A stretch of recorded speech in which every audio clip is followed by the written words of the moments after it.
제가 친정집 온 것처럼 제가 그 부산에 오면서 남해 잠깐 들려야 될 일이 있었습니다. 그래서 목사님께 전화드려서 제가 목사님 요새 들렸다가 그리고 수요일날 교우들에게 인사하고 그리고 가겠습니다. 그렇게 말씀드렸습니다. 항상 저를 위해서 기도해 주시고 염려해 주시고 주 안에서 사랑해 주셔서 제가 인사라도 꼭 드리고 가고 싶었습니다. 반갑습니다. 아마 그동안 어떻게 지내는가 또 기도하시면서 얼마나 또 궁금들 하셨죠. 제가 아프면서 제가 처음에 2006년도에 그 암을 발견하면서 저도 모르게 복되나며 그대가 나를 한껏 내 주님 곁으로 인도할 것이네 라고 그렇게 고백을 했었습니다. 그리고 이제 6년의 시간이 지났습니다. 그러면서 제가 정말 이 암이, 이 고통이 어쩌면 정말 인생으로 생각하면 무정한 고통입니다. 이 무정한 고통 가운데서 하나님께서 보여주시고 싶으셨던 당신의 마음을 저에게 거의 이렇게 보여주셨던 것 같습니다. 왜 제가 암을 겪어 가야만 하는지에 대해서 제가 아마 많이 충분하게 이해를 해가고 있는 것 같습니다. 제가 성경을 읽으면서 정말 하나님의 사람들이 겪어가야 되는 그런 과정들 속에서 반드시 보여주시는 하나님의 계시, 그러니까 예수 그리스도의 그런 십자가와 부활과 이것이 반드시 모든 사건 속에 드리워져 있다고 하는 것을 제가 깨닫기 시작을 했습니다. 하나님은 십자가로 시작해서 십자가로 끝나신다고 하는 것을 제가 점점 이렇게 깨닫게 됐습니다. 정말 여러분들이 잘 아시는 욥의 사건이라든가 또 요셉의 사건이라든가 그런 사건들이 왜 있었어야 되는지에 대해서는 우리가 알겠지만 그것이 실제로 사람들을 통해서 경험되어진 것에 대해서는 우리가 굉장히 두려워하고 내게는 그런 일이 일어나지 않기를 우리가 기도하고 있죠. 그러나 그분들을 통해서 하나님의 깊고 오묘하신 그러한 뜻을 우리가 이렇게 전달을 받게 되는 것 같습니다. 제가 암을 겪어가면서 몸의 그런 고통보다도 인간에게 있어서 가장 병을 앓는다고 하는 것은 어떠한 비천한 자리에 두시는 거잖아요. 그러니까 예수님께서 십자가에 달리실 때에 그분이 버림받으시고 멸시를 받으시고 능력을 받으신 것처럼, 그리고 그가 십자가에 달릴 때 많은 사람들이 제자들까지도 그의 곁을 다 떠났었습니다. 그러한 사건들이 동시적으로 일어난다고 하는 것을 저는 또한 알았습니다. 왜냐하면 참으로 이해할 수 없는 일이기 때문에 그런 것 같습니다. 제가 이제 아파가면서 이제 깨달은 겁니다. 이거는 성경에 기록된 것도 아니고 그냥 제 간증입니다. 우리가 신앙생활을 하는 데 있어서 두 번의 계절, 그러니까 봄, 여름, 가을, 겨울, 그 다음에 또 한 번의 봄, 여름, 가을, 겨울을 살아내야 된다고 하는 것을 제가 깨닫게 됐습니다. 그게 뭐냐 하면 처음에 우리가 은혜 받고 하나님께서 은혜 안에서 우리가 봉사하고 하나님 사랑하는 마음이 싹이 나서 그리고 잎사귀도 풍성해지고 열매를 맺고 그렇지 않습니까? 그 다음에 하나님께서 겨울을 맞이하게 합니다. 그런데 겨울을 맞이하는 상태를 아는 사람도 있고 모르는 사람도 있고 어떤 사람에게는 지나가는데도 불구하고 그것이 주님과 연합되지 못한 채 그냥 제껴지는 상태로 가게 되다 보니까 또 한 번의 봄과 여름, 가을, 겨울을 맞이하는 것을 잘 모르는 것 같습니다. 그래서 한 번은 이제 제 나름대로 생각했습니다. 한 번은 은혜 안에서 봄, 여름, 가을, 겨울을 주님이 주시는 은혜를 따라서 봉사하고 희생하고 헌신을 하는 그 계절과 또 한 번에는 겨울이라고 하는 한 번의 그 죽음을 통해서 어떤 그리스도와 연합된 죽음을 통과하면서 주님의 그 생명으로 새로 태어난 생명으로 다시 한번 그 싹을 틔우고 성령님의 열매를 맺고 한 10세대에 들어가는구나 하는 것을 제가 이렇게 느끼면서 굉장히 기뻤습니다. 우리가 봉사하고 저도 그랬죠. 굉장히 하나님 주시는 은혜 가운데서 정말 내 자아가 깨지거나 그렇지 않은 상태에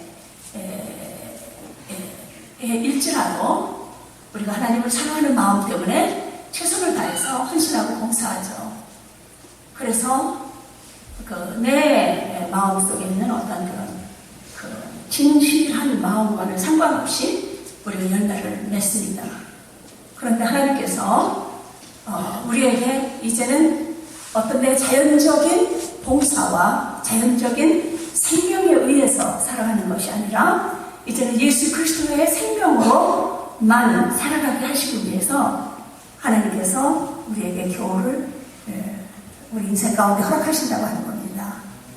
그랬을 때에 내가 많은 잎사귀로 나를 내 흠과 내 부족함을 덮고 있었던 그런 잎사귀가 다 떨어지고 정말 겨울 나무가 되어서 정말 이제는 아주 볼품없는 이제는 정말 내가 보기에도 끔찍한 상태를 보는 것 같습니다. 그러니까 하나님께서 어려움을 주실 때에 내가 어려움을 겪을 때에 내 마음에서 퍼져나오는 본성의 모습을 우리가 보기 시작을 하는 것 같습니다.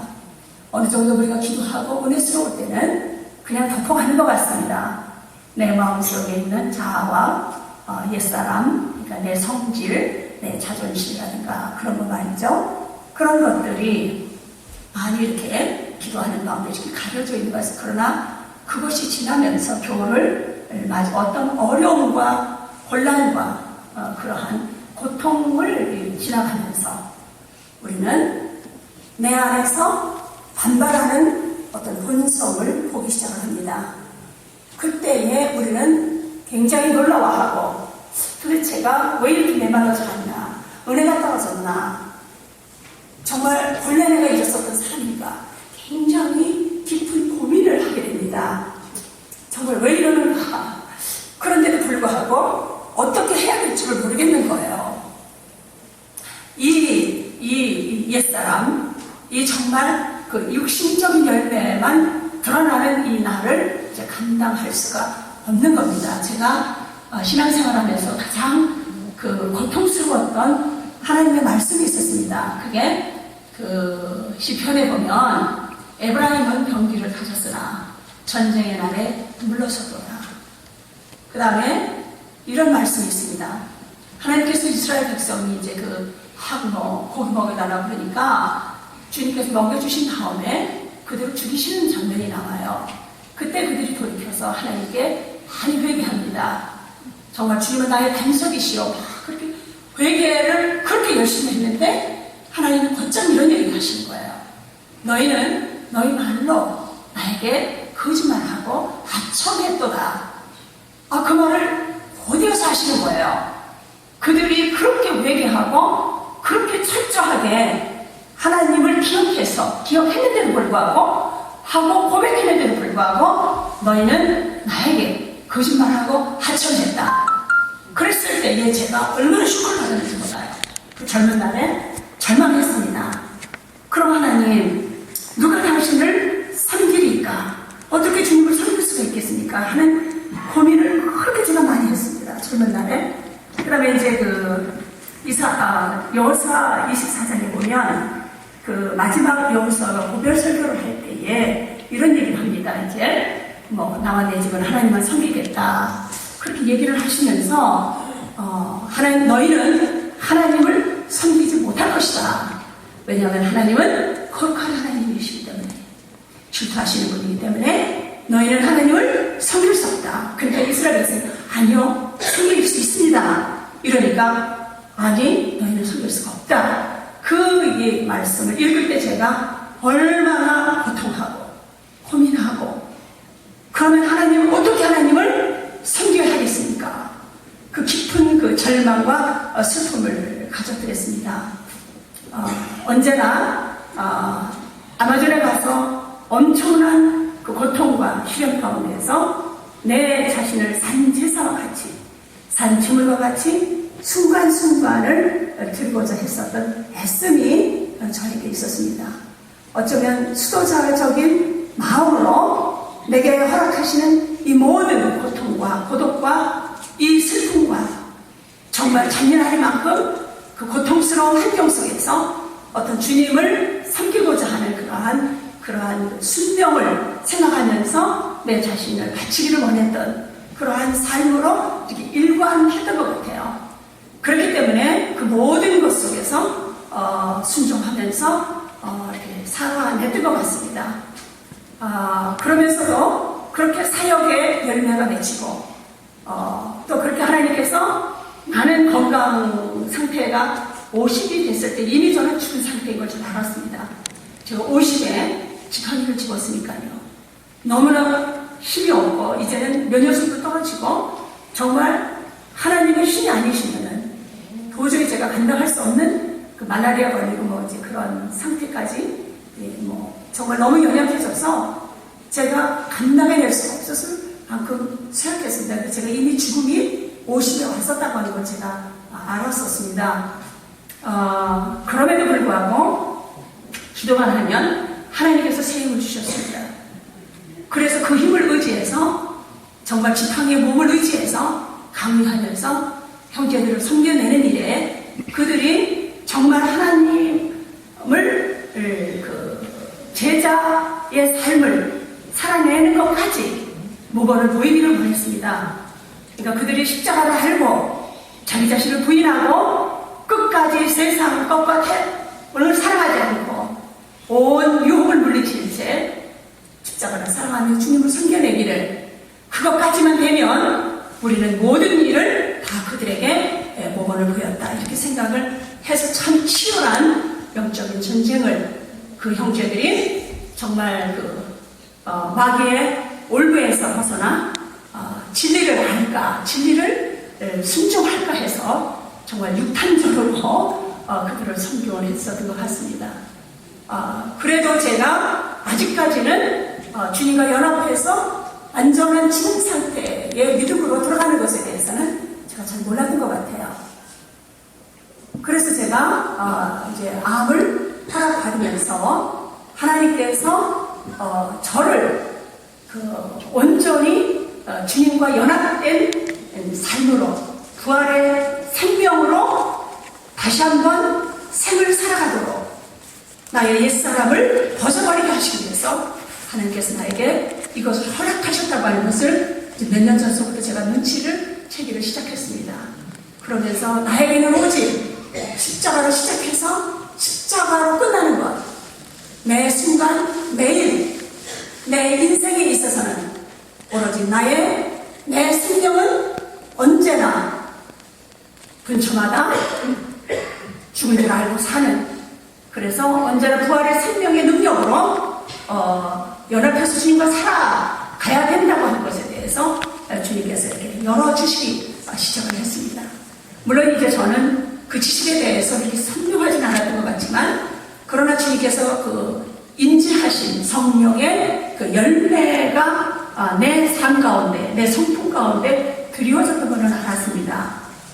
주께서 우리 아가씨에 보면 어여쁜 자야 너는 잠근 동산이요 덮은 우물이요 봉한 샘이로다 이런 말씀하시잖아요. 제가 이제 생각할 때 그러니까 어떠한 곤란이나 어떠한 가난이나 궁핍이나 핍박이나 멸시나 능력에도 내 마음은 한결같이 이렇게 어떠한 영향을 받지 않는 것은 제가 알고 있었습니다. 누가 나를 모욕을 한다든가 멸시를 해도 내게는 그렇게 상처로 오지 않았었습니다.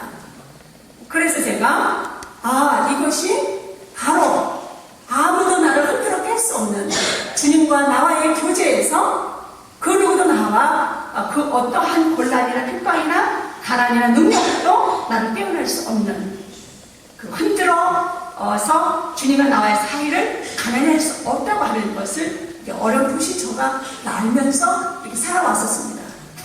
그런데 이제 암을 알면서 아프면서 제가 많이 연약해져 가면서 제가 정말 그 통증이 어느 정도 심하냐면 이게 어떻게 상상할 수가 없어요. 제가 어느 때는 분초마다 주님 족합니다. 아마 하루에도 수천 번은 제가 주님 이 종을 놓으시옵소서. 나는 족합니다. 그 신음소리가 그렇게 정말 무정한 만한 것입니다. 지금도 역시 저한테는 끊임이 없는 통증이 저에게 있어요. 그래서 제가 그걸 생각합니다. 하나님, 이 고통이 누구를 위한 것입니까? 라고 제가 이렇게 농담을 할 때가 있어요. 그리고 저의 이 받는 이 괴로움과 이 고통으로 인해서 누가 살겠습니까? 누가 내 고통 안에서 그리스도를 발견하고 그 향기로 인해서 그가 십자가의 길을 걷겠습니까? 그런 고백을 주님 앞에 이렇게 드릴 때가 있습니다. 그래서 제가 이제는 그거를 알았어요. 왜 하나님을 여호수아가 섬길 수 없다고 했는가? 그리고 왜 하나님이 그렇게 순전한 고백을 했음에도 불구하고 당신은 나의 반석이시고 나의 구속자이심을 압니다라고 고백을 했을지라도 너는 거짓말했고 아첨했다. 왜 그런 소리를 하실 수밖에 없었는지에 대해서, 그리고 에브라임은 병기를 가졌으나 전쟁의 날에는 물러서도록 하는 그 고백, 참담한 그 고통을 이렇게 제가 알게 됐어요. 지금은 제가 이제 그걸 알게 됐습니다. 그것은 무엇이냐면 나의 태어난 생명으로는 하나님의 법을 섬길 수가 없다고 하는 겁니다. 주님과 연합한 부활의 생명의 영역으로 갈 때에 그것은 하나님께서 받으시직한다고 하는 것을, 그래서 주님께서 오늘 말씀하시는 것처럼 하늘의 밀이 떨어져서 죽지 아니하면 하늘 그대로 있다. 죽으면 많은 열매를 맺겠다. 내가 정말로 모든 사건 안에서 모든 일 가운데에서 내가 내 옛 생명으로 살지 아니하고 그리스도의 생명으로 살아갈 때에 많은 사람들을 그리스도 앞으로 인도할 수 있다고 하는 겁니다. 아멘. 주님이 저에게 이런 얘기 하셨어요. 너희들의 죄가 뭔 줄 아냐? 너희가 내 마음을 찾아가지 않은 것이다. 주님의 마음은 얼마나 겸손하시고 온유하신지 우리는 측량할 수가 없어요. 그분의 그 겸손하심, 그 아름다움은 어떻게 말로 형용할 수가 없어요. 그분이 얼마나 그 온유하시고 겸손하신가. 자기를 온전히 버리시고 우리를 살려내신 그 사랑이라고 하는 거는요, 그 형치라고 하는 것은 우리가 어떻게 이렇게 맛을 봐야 하는 것이지 어떻게 형용할 수가 없어요. 그것은 자기를 죽음에 넘기운 자기의 자아와 옛사람과 자존심과 자기 성질, 자기 성품을 하나님께 완전히 죽은 자처럼 드린 사람들. 그래서 이제는 새 생명 가운데 사는 사람들. 그 사람들은 주님의 성품과 연합되어서 그분의 성품의 아름다움을 맛보며 그 향기를 맡으면서 살아가게 되는 것이죠. 하나님이 우리를 부르신 것은 바로 아담의 생명을 끊으시고 우리의 자연적인 생명을 끊어내시고 예수 그리스도의 생명을으로 살게 하시려고 예수님을 보내시고 우리를 택하시고 그 삶을 살아내게 하시려고 우리를 예수님을 믿게 하셨다는 겁니다. 그런데 우리는 항상 저도 뒤돌아보니까 모든 게 다 내 중심적이었어요. 성경을 해석하는 것도 내 중심, 나에게 모든 관심이 내 삶의 형통이었어요. 어떻게 하면 말씀으로 통해서 위로받는다는 자체도 어떤 면에서는 정말로 내 이기심 충족이라고 하는 거, 정말로 하나님 어떻게든지 하나님을 이용해서 내가 어떻게 좀 잘 해볼까, 우리는 어떻게 하면 복을 받을까. 제가 너무 지금도 주님의 존재 앞에서 너무 제가 고개를 들 수가 없는 게 지난달에 제가 얼마나 내 중심적이었는가, 얼마나 제가 모든 성경을 했어요. 나 잘 되는데, 내 형통하는데 어떻게 하면 내 문제가 풀리고 해결하는가에 아주 그냥 여기에 다 이용당해 된 것 같은 거예요. 그것이 너무너무 죄송스러운 거예요. 언제 내가 정말 예수님 때문에 살아갔는가, 막 그 생각하면 너무너무 죄송스럽고 부끄럽고 아주 죽어동이 되겠으면 막 들어가고 싶은 거예요. 제가 이제 아까도 목사님 말씀하셨지만 제가 어떤 지경에 갔는지 정말 알 수 없습니다. 정말 어느 때 작년 7월에 한 제가 거의 사망에 이르게 됐습니다. 항암을 하는데 이 장이 다 터지는 것 같고 이 폐가 두 쪽이 다 터져나가는 것 같아요. 이거는 뭐 도저히 인간으로서는 감내할 수 없는 그런 고통이 있었습니다. 제가 병원에 가서 더 이상 항암을 할 수가 없겠습니다. 이 약으로는 아무리 제가 독하고 인내심이 강해도 진통제를 써도 그 진통제가 듣지도 않고, 그래서 제가 항암약을 바꿔주십시오. 그래서 그때 제가 너무 심각했기 때문에 그때 제가 그 시청에서 쓰레기 버릴 때 왜 그 쓰레기 그 봉다리 사잖아요, 그죠? 그걸 잔뜩 사가지고 다 옷을 쌌습니다. 다 싸가지고 왜 쌌냐면 수산나가 엄마 떠나고 나면 그 옷 싸면서 애가 울다가 기절할 것 같은 거예요. 그 아이가 감당을 할 수가 없을 것 같아요. 그래서 그냥 다 싸서 같은 쓰레기통만 이렇게 던져 넣을 수 있게끔 다 쌌습니다. 다 싸서 완전히 제가 준비해놓고 그리고 있었습니다.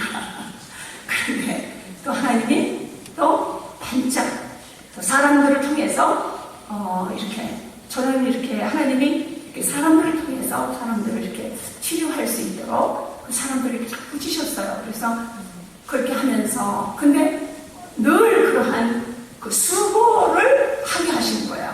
아직 기적을 하더라도 좀 배부르셔가지고 하시면 얼마나 좋겠어요. 근데 지금 절대 저한테 그러지 않으시더라고요. 그래서 왜 그러시는가 봤더니 조금만 저한테 잘해주시면 내 혼이 모두방정을 걸고 결란하고 이것 좀 봐 이럴까 봐서 그러신지 분명 저한테 기적을 하고 계시는 거예요. 그러니까 아직까지도 제가 조금만 좀 낮으면 변장하고 아주 슬그머니 아버지 집을 빠져나와서 딴 짓 할까봐 그래서 주님께서 그러신가 보다 제가 이제 그런 생각을 했습니다. 이제 주님께서 그렇게 저를 이렇게 아주 분초마다 저를 탁달을 하시는 거를 제가 봅니다. 그러면서 제가 그런 생각을 합니다. 더 여기에서 어떤 방법으로 제가 암 환자들의 인종을 제가 잘해요. 그러니까 그들이 떠날 왜냐면 저 얼굴 한번 보고 손잡고 그리고 그 이튿날이면 반드시 떠나더라고요. 그러니까 저를 쳐다보고 손 한번 잡고 선교사님 감사합니다. 당신이 계셔서 당신이 암에 걸리셔서 위로가 됐습니다. 그러니까 허성교사님 안 걸리게요. 얼마나 많은 사람들이 위로인지 몰라요. 그러니까 당신들이 너무나 고통스럽고 또 이 세상 사람들이 병들면 무슨 죄나진 것처럼 그 인간의 그 죄된 악한 본성이 정죄하고 그죠? 무시하고 그런 악랄한 마음이 있잖아요. 우리 마음속에. 그죠? 그래서 저 사람들이하고 다른가? 이렇게 본성이 얼마나 훌륭하게 타락했는지 그냥 딱 하면 정죄하잖아요. 그러니까 그 병든 사람한테는 그 아픈 것도 아픔이지만 그 사람들이 하는 멸시와 그런 정죄와 그런 아주 교만한 모습으로 아주 이렇게 막대하는 거를 얼마나 잘 느끼겠어요. 그것을 감내한다는 것이 결코 쉽지 않은 일이에요. 그거는 정말 그 아픈 사람들은요, 주님의 고난에 철저하게 동참한 사람들이에요. 그 사람들이 무슨 죄를 졌겠어요? 그러나 주님이 까닭 없이 받아내는 그런 멸시와 다자짐과 그런 그 학대와 그런 것을 경험하면서 주님께서 까닭 없이 고난을 당하시고 비판을 받으시고 정죄를 당하시고 그가 마침내 그렇게 십자가에 달리신 그 고난을 우리는 충분하게 맛본다고 하는 겁니다. 이 특혜라고 하는 것은 아무나에게 내리시는 은총은 아닙니다. 그래서 이 세상에서 가난한 자와 과부와 고아와 병든 사람들이 있잖아요. 이 사람들은 철저하게 그리스도의 고난에 동참하고 있는 사람들이에요. 왜냐하면 그리스도에 동참하고 있다고 하는 것은 그들이 까닭 없는 멸시를 받고 있기 때문입니다. 왜냐하면 주님이 까닭 없이 멸시를 받으셨잖아요. 그죠? 그래서 우리 마음에 여러분들이 지나가시다가 가난하거나 고아나 과부나 병든 이를 볼 때 여러분들이 마음자리를 보게 되잖아요. 악랄하고 교만하고 건방지고 정말로 나는 안 아프니까 마치 죄도 안 진 사람처럼 병드는 사람이나 가난한 사람들은 마치 죄진 사람처럼 우리가 이렇게 취급하는 거 있잖아요. 있습니까? 있지요? 없으신가? 저는 있나? 저는 믿으겠습니다. 정말 제가 안 아팠더라면 저는 어떻게 주님 앞에 섰었을까 생각하고 싶지도 않더라고요. 제가 사람들이 저를 많이 얘기해요. 선교사님, 그렇게 믿음이 좋으시다며 기도하셔서 빨리 나셔야죠. 선교사님들 깨주셔야 되지 않겠습니까? 그런 얘기 많이 저한테 권면을 하세요. 그러면 제가 감사하게 받죠. 저라고 안 깨져야 될 부분이 어디 있겠어요? 저라고 안 낮아져야 될 게 어디 있겠습니까? 얼마나 많겠어요. 제가 깨져야 되고 하나님 앞에서 새로워져야 될 것이 얼마나 많겠어요. 그러나 제 마음에 어떤 상처나 분노가 없어요. 좀 놀라기는 하죠. 황당하기는 하지만 그러나 내가 만약에 안 아팠더라면 내가 얼마나 많은 사람들을 정죄하고 주님의 몸을 상하게 했을까. 차라리 주님 나로 하여금 병들게 하셔서 악함을 보게 하시고 하나님 정말로 모든 사람들이 나한테 그러한 일을 나를 정죄하고 나를 비천하게 볼 때에 그것을 내가 느낄 때마다 제가 회개하는 겁니다. 하나님, 나는 당했습니다. 나는 그들보다 더 악랄했습니다. 하나님 용서해 주세요. 내가 병들어서 이 참담한 죄를 회개할 수 있는 시간을 허락받았다는 것에 대해서 너무나 복이라고 생각하는 거죠. 너무 저는 감사하기 이를 데가 없습니다. 그래서 제가 어떠한 일이 그래서 이제 말기암 환자들이 이제 세상을 떠나게 될 때 저를 찾아요. 그러면 제가 진짜 지팡이를 짚고 허리를 꼬부라져서 그래서 막 달려갑니다. 너무 기뻐해요. 왜냐하면 선교사가 안 걸렸으니까. 그게 너무나 큰 위로가 되는 거예요. 그러니까 사람들이 뭔가 죄가 있는 것처럼 학대하고 비난하기 때문에 그 고통을 받기가 얼마나 힘들었겠어요.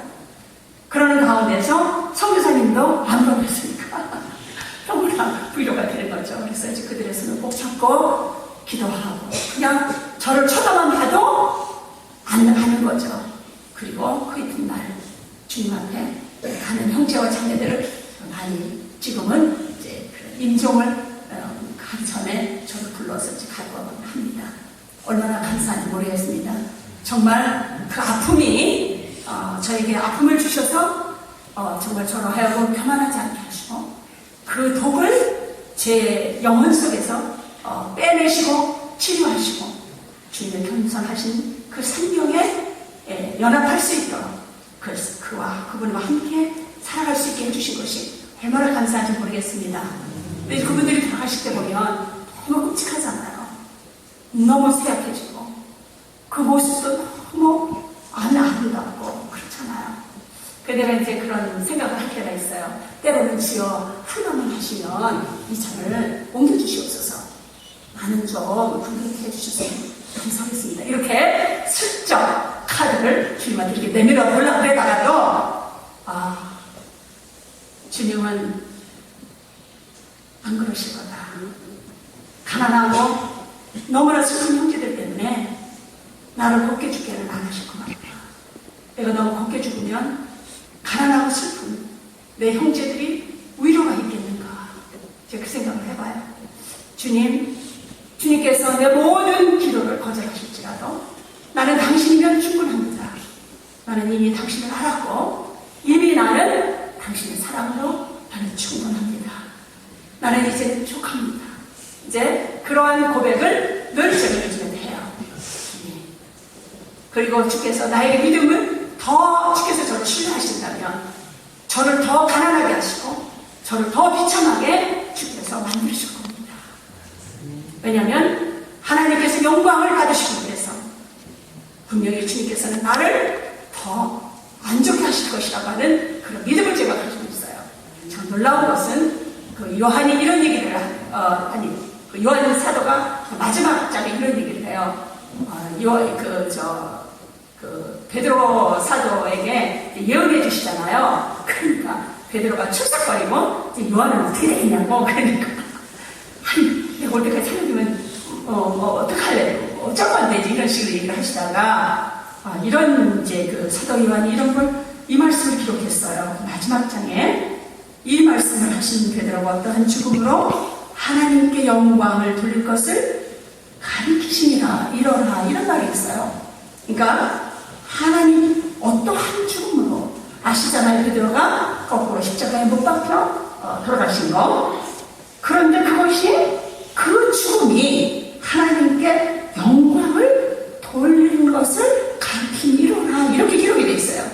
내가 너무나 충격을 받았습니다. 우리는 제발 그런 일이 나에게 일어나지 않기를 간절히 기도하옵나이다 이러잖아요. 그런데 그렇게 죽는 것이 하나님께 영광이다. 이거 너무나 놀라운 비밀이에요. 그들이 그렇게 혹독한 가운데서라도 그들의 믿음이 결단코 변질되지 않았다는 거. 그래서 사단에게 영광을 주지 않고 어떠한 고통과 고난 속에서도 그들의 믿음이 변질되지 않고 순종했다는 거예요. 그것 자체가 사단을 짓밟고 하나님께 영광을 돌려드렸다고 하는 겁니다. 그러니까 우리가 얼마만큼 고난 속에 있는가에 따라서 그분의 자존심을 우리가 살려드릴 수 있다는 거예요. 아멘. 믿습니까? 그러니까 우리가 생각했던 하나님의 영광을 드리는 것과 하나님이 생각하시는 영광이라고 하는 것은요, 우리가 감히 생각할 수가 없는 거예요. 그러니까 우리가 이제 예수님이 하셨던 모든 기도들이 있으세요. 할만하신 이 잔을 옮겨주시옵소서. 그러나 내 뜻대로 하지 마시옵소서. 저는 제가 아마존에 있을 때 늘 나사렛의 목수 되신 그분을 그렇게 그리워하고 사모했습니다. 그 그리움과 사모함이 없었으면 나는 그 참담한 고통의 세월을 제가 감내를 할 수가 없었을 거예요. 정말 그 물리고 뜯겨서 피가 철철나고 가렵고 온몸이 물리고 뜯겨가지고 이거 어떻게 인내로 이 사람의 인내로서 판단을 할 수가 없는 그러한 상태, 정말 어떻게 할 수가 없는